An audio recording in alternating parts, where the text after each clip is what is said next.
Over the past several months of making this series, I've discovered a lot of really unexpected and surprising things, most of which I've shared with you.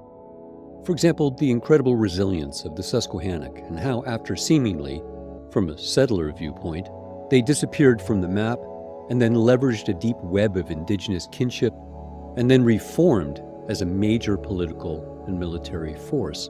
Or how Coca-Coesque demanded, negotiated treaties that guaranteed rights for her people after the predatory Nathaniel Bacon pursued her deep into the Great Dragon Swamp.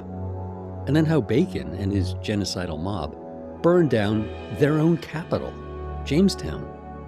And that Benjamin Franklin wasn't just some plump polymath. He was, at 60, a man who had the moral and physical courage to tell another genocidal mob that it was time to stop killing and start writing.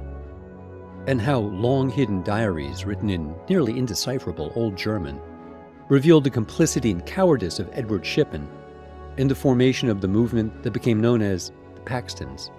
And how the Paxtons, a group I first envisioned as being a handful of guys dressed like they walked out of a 70s disco, snowballed and gained real support for their genocidal campaign, and then became in a few short weeks an army of White Walkers crazy enough to think that they could march to the gates of the largest city in the continent, and did.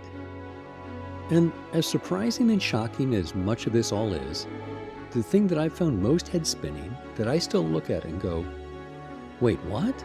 Is this inflection point where the Paxtons walked to the gates of the city of Philadelphia, when you could imagine this going any number of different ways, and most of them, given what had happened across the state of Pennsylvania for the past several weeks, months, and years, going back nearly a decade to the beginning of this trail of violence, beginning with the young, hapless George Washington, who started a war deep inside of Indian country. After all of this, of all the potential realities that this could have spawned, the one in which, with the help of Franklin, the Paxton Army stopped to write down their complaints to be delivered to the governor, and then walked away. That isn't the reality that I would have bet on. And it's not so much that they get away with it. The Paxtons, as we've learned, were provided with cover, if not sanctioned, by people at the very highest levels of Pennsylvania's political machine, people like the mayor, magistrate, and merchant, Edward Shippen. And in the words of Pankaj Mishra, quote, "Powerful men can and do make their massacres seem just and necessary." So the fact that the Paxtons were, with help, able to recede into the backcountry and history, unpursued, unmolested, and ultimately unpunished, isn't, to my, by now, cynical mind, unsurprising. For me, the really surprising part, the real wait what bit, is what happens next. Because the Paxtons, in their wake, kicked off another war, a war that would shortly blow up the political landscape and ultimately the government of Pennsylvania. And unlike the decades of war that preceded this, nobody died, because this was a bizarre war of words, the first ever media war, leveraging a new medium that would shortly redefine the way that people communicated. Pennsylvania's governor, Thomas Penn, wrote, "Of all the disputes in the world, political and polemical ones have been found to be the ones most apt to inflame the passions and mislead the judgment." In today's episode, we enter the very strange world of the pamphlet wars. Hi, I'm Charles Stewart, and welcome to It's Not History and our series Conestoga Town, episode 18, The Accomplice. Will Fenton writes in Digital Paxton, Penn forecast the passionate, politicized public debates that raged with the Paxton crisis. Throughout 1764, many men took up their pens and commissioned printing presses and engravings to sharply criticize or defend the Paxton vigilantes. Today, such a debate might unfold as a tweet storm, which we would react to and share via our smartphones, tablets, or computers. During the 18th century, however, paper, ink, and printed type were the technologies that people used to shape public opinion. Fenton continues, traditionally this was in the form of things like handwritten letters or printed works such as books or newspaper accounts. But the Paxton crisis took a new physical form through a new emerging media, single-sheet broadsides political cartoons, and at the center of this new media were things called pamphlets. Pamphlets were the new media. And like most new media, sat in contrast to the old media, which was expensive, exclusive, and cumbersome. This new media, by contrast, was cheap, easy to disseminate, and widely available.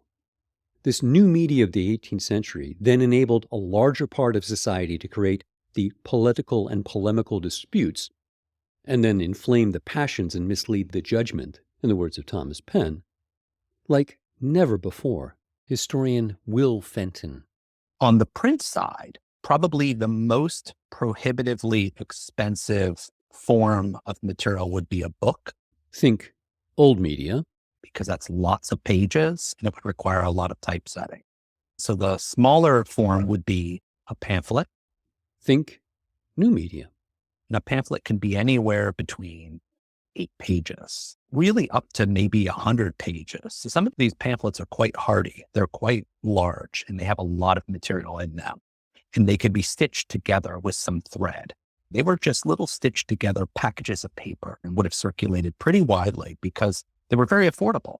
Like once you set the pages, you typeset the pages, you could run them off and the quality of the paper wasn't great. But it was something that could be produced by 18th century standards very quickly and very inexpensively. Which is great and all, but what did any of this have to do with the Paxtons? If you remember from the previous episode, shortly after the Paxtons massacred the Conestogas in Lancaster, Benjamin Franklin published an essay entitled A Narrative of the Late Massacres in Lancaster County of a number of Indians, friends of this province by persons unknown, with some observations on the same. It was a brief essay, if not the briefest title ever, and it was published as a pamphlet, as was the other document that Franklin helped produce, the one where he suggested to the Paxtons that instead of burning down Philadelphia, that they write down their grievances. Suggestion that worked out well for everyone. Their declaration and remonstrance. The fact that both of these were created and then distributed as pamphlets meant that what the Paxtons had to say and what Franklin had to say about them got into the hands and minds of more people faster than ever before. And because they were cheap, more also meant broader, socially and economically. Wherever there was a tavern or a coffee house, from the humble Blue Ball Tavern in the back country of Lancaster to the center of Philadelphia's intelligentsia, the New London Coffee House at Front and Market Street, these pontifications in print were available to everyone. It was a good fit, a proto-democratic medium for a proto-democratic country. And soon nearly everyone had something to say about the Paxtons and the Conestoga. And maybe not the most surprising thing is that many people supported what the Paxtons had done. In previous episodes, we heard what Franklin had to say about the Paxtons, saying that the, quote, guilt will lie on the whole land till justice is done on the murderers. The blood of the innocent will cry to heaven for vengeance, demanding that the perpetrators of this horrid wickedness, people he called white savages, quote, reflect a moment on the mischief ye have done, the disgrace ye have brought to your country, on your religion, on your Bible, on your families and children. These are sentiments that should be pretty easy to agree with, in substance if not language. But, of course, not everyone agreed. Of the disturbingly large number of pamphlets that were produced in support of the Paxtons and their cause, the first, most widely quoted, the most influential, and distressing pamphlet came, not surprisingly, from Lancaster County. What was surprising and disturbing was who wrote it. Not a member of the Paxton Boys or their leaders or entourage or any other backcountry frontier folk. Not that anyone at the time knew this because it was published anonymously. It was attributed as being from a, quote, gentleman in one of the frontier counties, to his friend in Philadelphia relating to the Paxton men. So bizarre was the who of who wrote it that the identity of the author was concealed for generations. The cover of the pamphlet read, "The conduct of the Paxton men is impartially represented with some remarks on the narrative." Printed in Philadelphia by Andrew Stewart. There's that name again. The pamphlet was about 30 pages long and clearly written by someone well-educated and erudite. Its arguments were well considered and full of literary and biblical references offered as justification for its provocative pronouncements, a common practice in the day with the educated elite. An elite that the author was, or at least aspired, to be a member of. And all of this isn't surprising, given that the author was a member of the clergy, college-educated in both Dublin and London. What is surprising is that the author was also a member of the Anglican Church, the establishment, the same establishment that included the Penns and the Franklins, and not the Presbyterian Church of the Paxtons. The Reverend Thomas Barton was born in County Monaghan, Ireland, and educated at Trinity College, Dublin. He arrived in America in 1750 and moved up the social ladder in Philadelphia quickly. Within 3 years, he married Esther Rittenhouse, sister of David Rittenhouse. David was a surveyor, scientist, and the first director of the United States Mint. He was buds with Franklin, Jefferson, and if the name sounds familiar, it's also because the nicest public space in Philadelphia, Rittenhouse Square, is named after him. Barton was married in Philadelphia's venerable Gloria Dei Church, and that same year he joined the faculty of the University of Pennsylvania. 2 years later, he traveled to London to attend seminary and was ordained in the Anglican Church, which then sent him back to Pennsylvania to become a minister in Lancaster County. The Anglican Church in Lancaster, the same church where Edward Shippen, magistrate of Lancaster, sat next to George Ross, future signer of the Declaration of Independence, on December 27th, while the Paxtons, a few blocks away, destroyed the survivors of Conestoga town. So that day, at the front of the room, St. James Anglican Church in Lancaster, the Reverend Thomas Barton led his congregation in prayer for a Christmas service. A few weeks later, he would draft a pamphlet and would prove that new media then is the same as new media now, when you can write anonymously. He described the Native Americans, now dead, of Conestoga town as, quote, "these faithless and perfidious villains, a parcel of treacherous, faithless, rascally Indians," which, as we'll see shortly, was rich and ironic, given that Barton was actually tasked with making sure that they were faithful. He goes on, quote, "barbarian spoilers, some of whom can be proven to be murderers," and describes the nearly murdered Moravian Indians as the 140 idle vagabonds, asking, "must Pennsylvania work for murdering savages as their lords and masters?" And in the full old spirit of new media, drops shade on Benjamin Franklin. Quote, "a mighty noise and hubbub has been made about killing a few Indians in Lancaster County." And then, making a less than subtle allusion to Franklin's scientific discoveries, he suggests electrocution. "I can sincerely assure the ingenious and worthy author of the narrative, Benjamin Franklin, that a shock of electricity would have had much more sensible effect on these people than all the arguments and quotations he has produced." So electrocuting Indians. But here's where this all gets really head-spinning, because Barton concludes with, "For my own part, I utterly abhor and disclaim every act and species of cruelty, and I do solemnly declare that I disapprove of the manner of the killings of the Indians in Lancaster." Okay, wait. What manner in killing of the Indians? So just when you thought, okay, maybe not such a bad guy, just got carried away, he drops the mic. Quote, "as it was a kind of insult to the civil magistrates and an encroachment upon the peace and quiet of that town." His big problem, then, with the massacre was that it was an insult to the magistrate, his parishioner and friend Edward Shippen, and the peace and quiet of the town. If they had to do a massacre, they should have done it quietly. Quote, "and I wish that the women and little ones, at least, could have been spared. But no doubt the actors in this affair thought that it was best, while in their hands they were to kill all, lest out of the serpent's egg there should come a cockatrice, and his fruit should be a fiery, flying serpent." A cockatrice is, according to Wikipedia, a mythical beast, essentially a two-legged dragon or a serpent-like creature with a rooster's head, featured prominently in English thought and myth for centuries. So inside of a paragraph, Barton had tested out sounding reasonable, contrite even, and then snapped back to genocide and then finished with a full-on psychotic break. Thank God the man never had a Facebook page. He concludes with, "I shall now conclude, sir, with this request to you, that you will advise your visionary Quakers and Don Quixotes to consider these things, and that instead of yoking themselves to cannon and dragging themselves around the barracks to fight windmills, they will suffer the complaints of the people to be heard, their grievances redressed, and their country rescued from total ruin."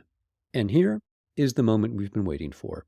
That they will immediately remove the Indians, or whatever else may create their jealousy and give them cause to murmur, and then we may expect to feel the happy effects resulting from liberty and law, to see the quiet of the province restored and the harmony and good order of the government reestablished amongst us. I am, etc., dated from my farmhouse, March 17th, 1764, a day dedicated to liberty and St. Patrick. The last bit, quote, "from my farmhouse" was a ruse. Barton lived in a townhouse, a nice one, in Lancaster on Orange Street across the street from Shippen, and the "hats off to St. Patrick" was a tell, one of the few.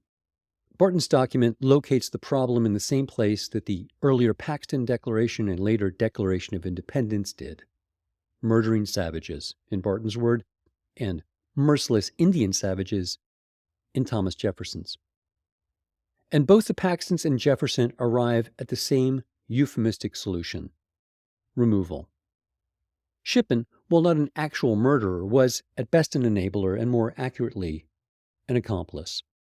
Barton, living across the street from Shippen, couldn't have helped but notice an armed mob in the street the night before they murdered the Conestoga, an incident we witnessed in a previous episode revealed in long-hidden Moravian diaries. The incident where the Paxtons told Shippen what they were going to do, when they were going to do it, and where they were going to do it, was an incident that he, Barton, remained silent about, making him an accessory before the fact, and that he actively sought to distort, mislead, anonymously, after the fact, made him an accomplice as well as an apologist. Historian, author, and journalist Jack Brubaker. At the time, it disturbed a variety of people, particularly Quakers and Moravians, who could not believe what was happening, and they were sure that it had been a conspiracy among the elites, Shippen, Barton, the other enablers who allowed the Paxton Rangers to get away with murder and then did nothing about it. Eventually, Barton would be outed by his own family, his grandson, and later others. Thomas Barton wrote the pamphlet defending the Scots-Irish and damning the Indian. We know that because his grandson said he did. We know it also because Thomas Barton's biographer spent a lot of time tracing his rhetoric, comparing this pamphlet to other things he wrote. And he says, without doubt, Thomas Barton wrote that pamphlet. But the worst part isn't what he said or didn't say or do. It's that he normalized the saying of it among otherwise respectable people in Pennsylvania. Will Fenton. But I think it is important because he's a prominent Anglican missionary in Lancaster, which is where, the worst of that violence occurs. In terms of the argument, I think what's powerful about that pamphlet and why it really inspires this deluge of responses and rejoinders is that it sort of consolidates a number of the pro-Paxton arguments that had been sort of bubbling up in different pamphlets. You have, yes, these graphic depictions of frontier violence from the 7 Years' War. Again, this isn't about the violence the Conestoga felt, but about the borderland settlers as a point of grievance. You have a pretty concerted effort to sort of sully the names of the Conestoga victims to sort of say they're not so innocent, that they were somehow implicated in that larger tapestry of 7 Years' War. He's also assailing both the motives, but also the pacifist principles of Quakers. Other writers before him had critique the Quakers for not being effectual in governance because of their peace testimony. He goes a step further and says they are willing to relinquish their peace testimony when it's convenient to them, when it serves their interest, but their interests don't align with our interests. He also goes a step further in saying, like in the context of this, it might be necessary to remove all Indians from the colony of Pennsylvania if we want to really restore peace. And there it is again, that innocuous euphemism, remove. The same one used by the Paxtons in their remonstrance, remove. Remove the Indians to where? How? The Paxtons had shown how. And here's the kicker. Barton's return to America was sponsored by an organization in London called the Society for the Propagation of the Gospel, which was, and still is, a missionary group. The group was chartered by Charles II, Charles Stuart, in 1662 to promote and propagate, quote, the gospel of Christ unto and amongst the heathen natives in or near New England and parts adjacent in America, unquote. So Barton was a missionary in the Anglican Church, one whose explicit mission was to promote the teachings of Christ to the native people of the colony of Pennsylvania, not actively promote the removal, read murder, of them. Nowhere in his brief, I suspect, were the instructions to use his considerable power of rhetoric, honed in Trinity College Dublin and at the University of Pennsylvania, to rationalize the elimination, read murder, of the people that he was put in charge of. Does not get worse than this. Edward Shippen, for all his venality, was the proverbial crocodile. It was in his nature. He was a politician and merchant, power and money. The Paxtons' origin story was as a state-sponsored militia with a charter to kill Indians, so no surprises there. But Barton, a man charged with and sponsored by a mission to spread the gospel of nonviolence to the indigenous people of Lancaster County. And it worked. The problem, however, for those native Pennsylvanians was that the gospel was spread unevenly. You can imagine an alternate universe in which a man appointed to minister to the Native Americans, a man of integrity and courage, would have placed himself in that cold room at the bottom of the hill, and when the Irishmen from Paxton burst into the room, they would have faced an Irish priest, Bible in hand, saying to them, "To get to them, you've got to go through me." But unfortunately, that isn't the reality that the survivors of Conestoga town got. They got the one with Thomas Barton, who stayed warm in the room at the top of the hill in the company of Shippen the magistrate, Ross, the future signer of the Declaration of Independence, and all the other notable people that a social climber and opportunist like Barton works so hard to be and stay in the company of. I think so. He was a neighbor of Shippen. They lived catty-corner across the street in Lancaster. They were buddies. So it's hard to say where Thomas Barton's mind was when he seemingly was involved in enabling Paxton Rangers to ride into town on a cold December day and kill the last of the Conestoga. The most damning evidence about Thomas Barton's involvement in this situation is that he wrote the pamphlet in response to Ben Franklin's pamphlet. Ben Franklin damned the Scots-Irish for killing the Indians, and Thomas Barton wrote the pamphlet in response, defending the Scots-Irish and damning the Indian. It's worth noting also that both pamphlets were published under pseudonyms, anonymously. Franklin's was signed by persons unknown, and Barton's signed only as a, quote, gentleman in the back country. But there's a big difference between the two, both in intent and effect. Franklin regularly used pseudonyms, Poor Richard, Silas Dogood, but never in a way that sought to hide authorship. It was a way for him to create a persona, and allowed him to create a space between the ideas in his writing and the reality of his massive celebrity. Everyone knew that he wrote Narrative of the Late Massacre in Lancaster County, and when later pamphleteers criticized this work, they called out Franklin by name, and he, Franklin, made no attempt to rebut or distance himself. Why would he? Everything he said in that pamphlet was consistent with who he was and what he stood for. Witness his raising a militia to stop the Paxtons and then largely, single-handedly, riding out to do it. Franklin's pamphlet was entirely consistent with his publicly professed beliefs and actions. Nothing could be different from the public Barton, minister at St. James Church in Lancaster, and the author of The Conduct of the Paxton Men. Public Barton was an Anglican missionary, not a politician, sent to minister the Indians. However, Barton, the anonymous pamphleteer, disparaged his indigenous congregants at every opportunity. But even more out of public character, the pamphlet is a political diatribe against the Quakers. It even starts out that way. It begins with the author saying that he has no interest or aptitude for politics, but then he dives right in. Quote, "I am no adept in politics beyond the reading of a common newspaper, but it has long been my unhappy lot to be a spectator of the distresses and sufferings of my fellow subjects. My heart has often bled for them, and I should still have continued a secret mourner for what I have no power to address, had it not been the unaccountable conduct of your city Quakers, provoked me to speak my sentiments and unburden myself to my friend.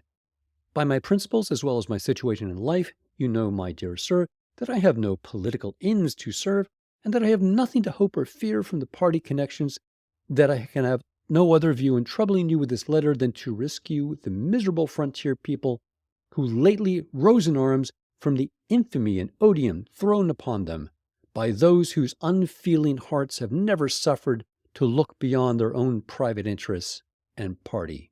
And then goes on for about 30 pages of writing and passionate flaming of Quakers, occasionally pausing to take a breath and call Indians drunken, merciless savages, but then he dives right back in to blame everything bad that has happened in the colony on Quakers. For example, pretending to be pacifists, being pacifists when someone else was in harm's way, as in the backcountry settlers in Paxton, and then conveniently ignoring pacifism when they themselves were in harm's way. For example, when they raised a Quaker militia, when the very same Paxtons were at the gates of Philadelphia. Which, to be fair, isn't a charge without merit. But the interesting plot twist here is that while this man sent to help Native Americans runs through the entire glossary of offensive tropes, it's the Quakers who are at the center of all this. The Paxtons, in their document, their remonstrance and grievance that kicked off this media war, directed some of their rage at the political system and called out false friends or pretend friends, capital F friends, friends being code for the Society of Friends, the official name of the Quakers. But they never once calls out Quakers directly. Barton, on the other hand, doesn't have time for code. He calls Quakers Quakers. His document references them directly and by name nearly 50 times. This is a political document, and Barton, for whatever reason, uses it to leverage the Paxton incident and the destruction of people from the perspective of the Anglican Church, under his care, to score political points against a political party that Barton would seem to have no quarrel with, publicly. So why? And what was in it for him? Barton's biographer, James P. Meyer Jr., hints at the reason for this in an essay in Digital Paxton. Myers writes, quote, "Barton's authorship comes with the pamphleteer's teasing reference to his residence, quote, dated from my farm house, March 17th, 1764. Myers continues, Barton did not reside on or own a farm in 1764. It was only after 1768 that Barton began to cultivate what appears to have been his first and only farm in Lancaster County, ironically located on the Conestoga Manor." Ironically located on the Conestoga Manor? So Barton's farm was the same place that had only a short while before been the Conestoga's town. And then Barton, it's hard to see it as anything but a payoff, received Indiantown, that 400 acres, for the rest of his life. That was his place. He had gardens there. Thomas Barton was a witness to the aftermath of the Paxtons' carnage in Lancaster. And yet. And then he wrote the pamphlet defending them. Why did Thomas Barton wind up with Indiantown as his individual preserve? My thoughts as a journalist, not a historian, is that it was definitely a quid pro quo. He received Indiantown as his personal garden because he did something for the political structure in Pennsylvania. And for that pamphlet, he got that land. Political structure? Which political structure? Shippen, Thomas Barton, one begins to think that something more was going on. Thomas Barton, after all, set up the timing of his sermon in the Christmas church service. Yeah, that political structure. Edward Shippen again. He was a Presbyterian, but Presbyterians didn't celebrate Christmas at that time. He chose to be there. William Shippen chose to be in that congregation. The guy who sat in church, Barton's church, were a couple of blocks away on December 27th. The Paxton boys, the same Paxton boys who we now know from the Moravian Diaries, visited Shippen the night before the massacres of the Conestoga and told him they were going to do it. Massacre the Conestoga, well, Shippen listened to an impromptu Christmas service that Barton had arranged 2 days after Christmas as an alibi for Shippen. So Thomas Barton, Anglican minister to the Conestoga and other native inhabitants of Lancaster County, was in on it as well. A man that people like Shippen found useful, and he was rewarded for his service. So Barton was paid off, and that might have been it, should have been it. But it wasn't. Something extraordinary and unprecedented in America, maybe anywhere, was about to happen, because the Paxton debate went viral. This is Will Fenton. The volume of the Paxton debate, both the number of materials and the vehemence of the pamphlets, really goes up after Barton's pamphlet. And so I think it's an interesting document. It's well worth the time. It's a long document because he also takes the time to really quote from every pamphleteer. There are long sections where he is quoting directly from them. It really underscores how intertextual this debate is. You know, if we're looking for a metaphor from today, like a Twitter thread where you enter in and you see somebody's response and you have to sort of scroll down to see what they're responding to in order to make sense of exactly what claim is being put forward. But there are somewhere between 60 and 80 pamphlets that were published throughout 1764, because again, some of these pamphlets, they really attracted an audience and they had to do reprintings, new editions of those pamphlets. So in 18th century terms, the Paxtons had gone viral and multimedia. That's exactly right. It depends on the pamphlet and the edition of the pamphlet. So even when you're talking about a pamphlet, like let's say you said, good example here, like the Plain Dealer series. So the Plain Dealer series, this was a series that was written by Hugh Williamson, who was an important figure. He would go on to sign the Constitution in time. But he published this multi-part pamphlet that really blamed Quaker misrule for a lot of the violence that unfolded with the Paxtons, and then the terrible debate that emerged, and also what he saw as a lot of settlers wanting to then flee the colony of Pennsylvania. And this was done over a series of pamphlets. And those pamphlets, there's lots of different editions of those pamphlets. And sometimes they're bundled with other materials.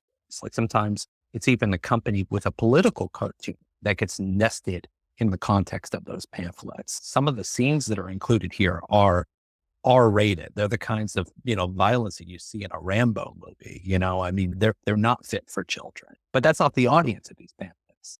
The audience would be adults, white men of property that could vote in these elections. That's what a lot of these documents are. They're political documents meant to move sentiment of a ruling class. There was a political cartoon by James Claypool called German Bleeds and Bears Ye Furs. A really strange political cartoon that makes no sense if you read it on its own. You have to think about it in sort of relationship to that pamphlet. Really strange? Only begins to scratch the surface of this cartoon. Two men walk across a farmland. At their feet are the dead bodies of a family, a man, a woman, and a child. On each of the men's backs is another figure riding piggyback. One is a native with a tomahawk and the other is a Quaker with a gun. They approach a third figure holding out a document. In the distance, a farmhouse has been set on fire by a fleeing figure. At the bottom, a caption reads, "The German bleeds and bears ye furs. Of Quaker lords and savage curs.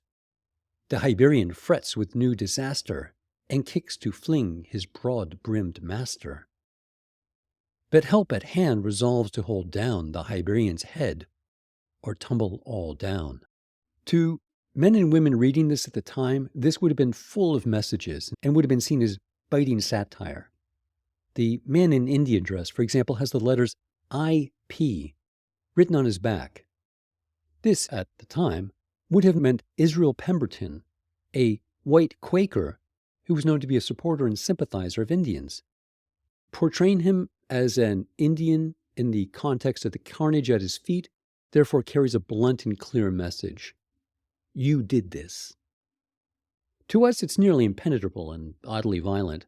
However, at the time, the image would have done what all good political cartoons did then and now, convey a serious message as humor and satire, and do it in a way that is immediately understandable to its audience. And this one clearly hit home and was widely reproduced, and so was maybe the first meme.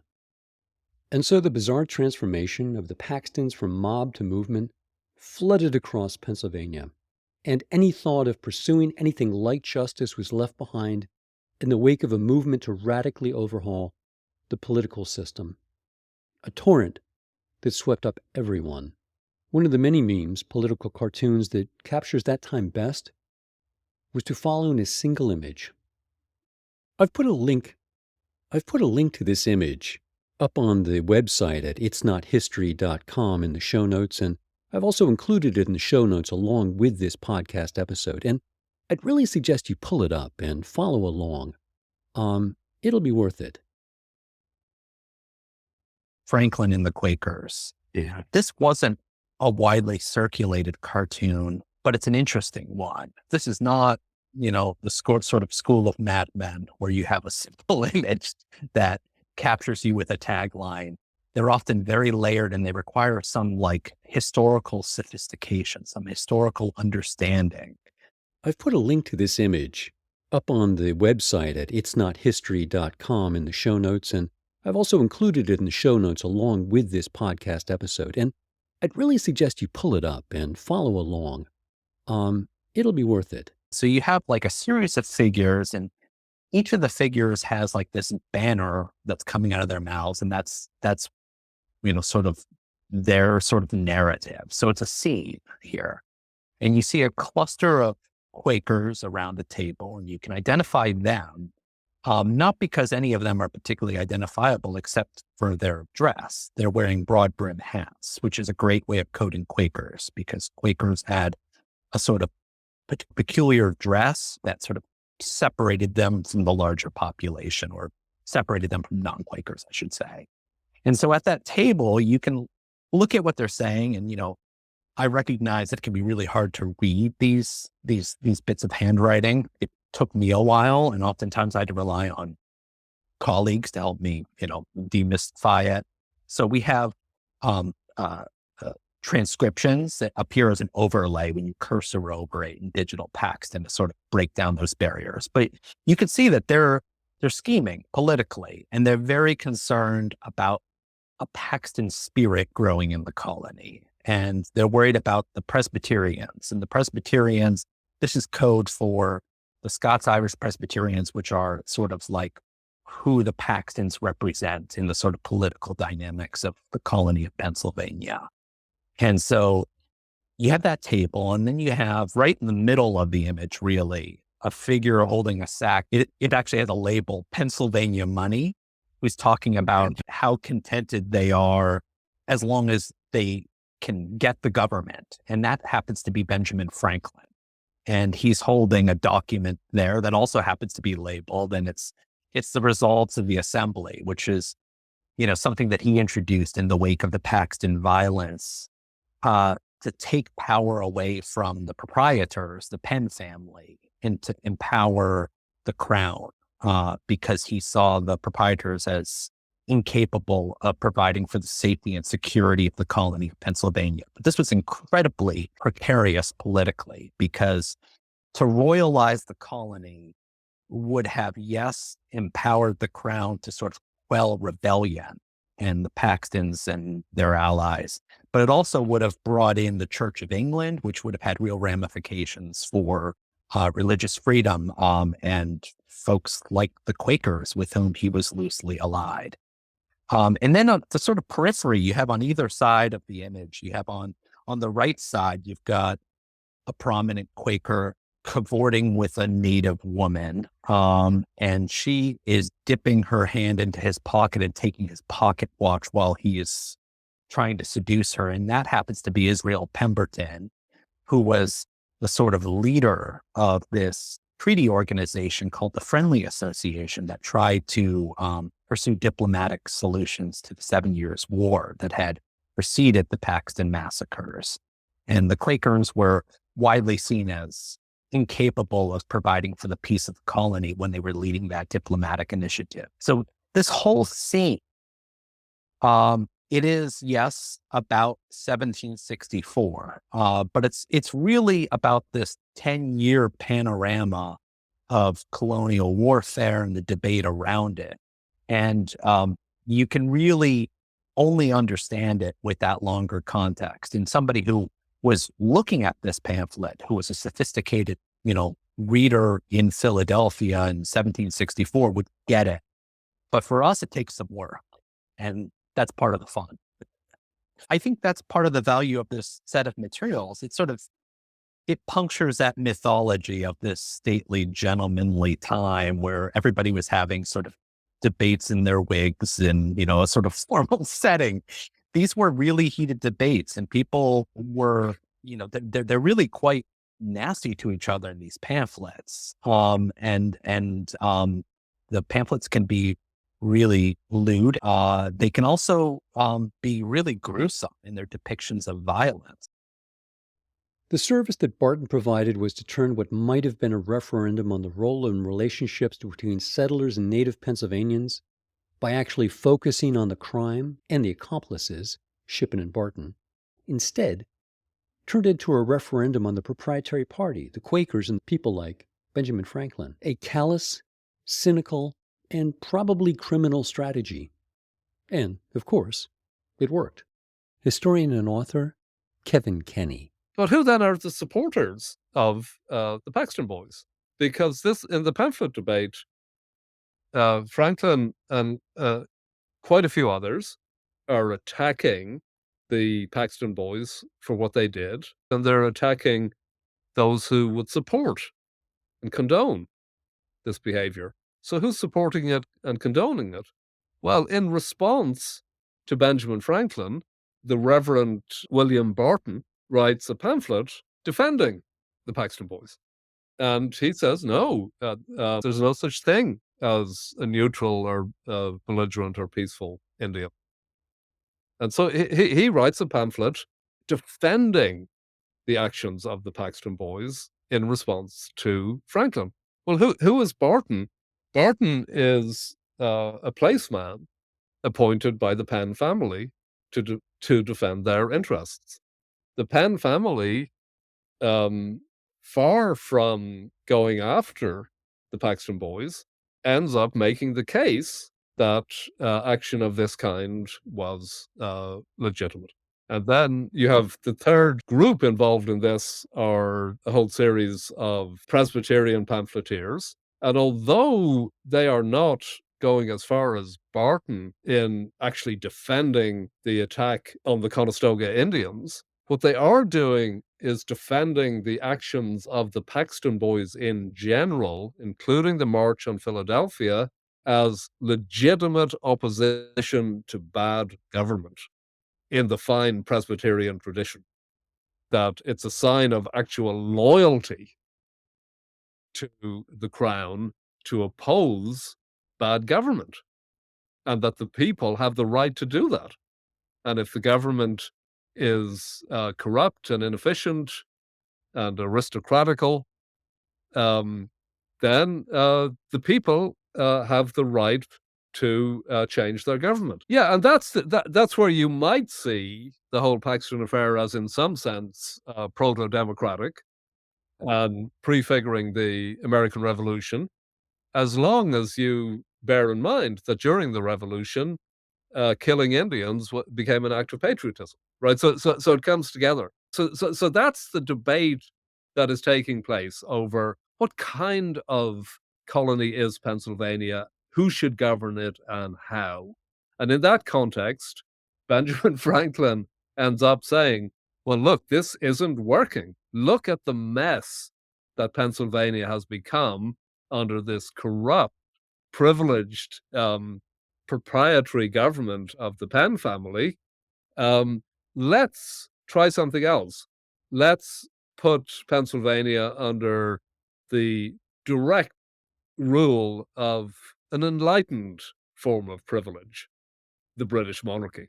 After the months of essays and letters and pamphlets, broadsides and cartoons, and among all the other things that the 18th century media war can muster, Barton's pamphlet and the Flood It Unleashed swept the proprietary government from power in the autumn elections of 1764. And as proof of the adage that no good deed goes unpunished, one of the members of the assembly kicked out during this house cleaning was Benjamin Franklin. The same Benjamin Franklin who persuaded the Paxtons not to burn down Philadelphia and then gave the Paxtons a face-saving way out by publishing their grievances. He lost his seat on the council. But Franklin, being Franklin, wasn't going to take this sitting down. He decided that the political shit show that Pennsylvania had become, triggered in no small part by his criticism of the Paxtons and then Barton's rebuttal, was beyond redemption.